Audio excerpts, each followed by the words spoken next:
Zsíros Gabival beszélgetek a célban. Kérdezem, hogy sikerült a mai nap, egy kis beszámolót kérünk tőled. Hát a mai nap nagyon jól sikerült, mint most már tudjátok, mert sikerült 9-ből 9 gyorsaságét megnyerni.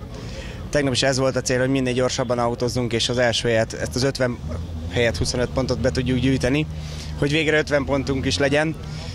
De nem gondoltuk, hogy az összes gyorságét meg tudjuk nyerni.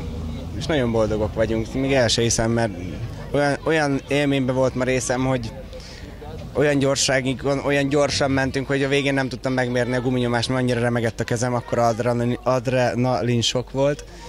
És szerintem ezt majd holnap fogom elhinni, hogy egy hetet dolgoztunk ezért a versenyért, és összejött, és örül a csapat. Autó rendben van, mindenki boldog. Frici, milyen örömöt tudott neked szerezni a születésnapod alkalmában, hogy sikerült a futamot megnyernetek? Hát ez egy nagyon nagy ajándék, pont lefelé jöttünk az utolsó gyorsról, meg is könnyeztem egy picit, és megköszöntem, hogy szép szülinapi ajándékot kaptam tőle.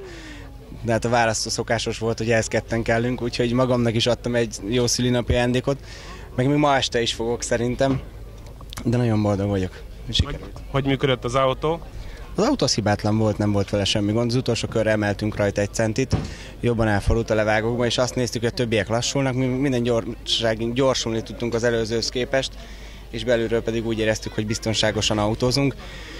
A mai másodikon volt egy kis necces történet, azt már a harmadik körben néztem azt a kanyart, mert volt időm, mert annyira lassan kellett menni, annyira csúszott, hogy 3-4 méterre jöttünk vissza, jó Isten segítség, hogy fogalmam is, hogy állt a gázon, és egyszer visszaugrott az útra.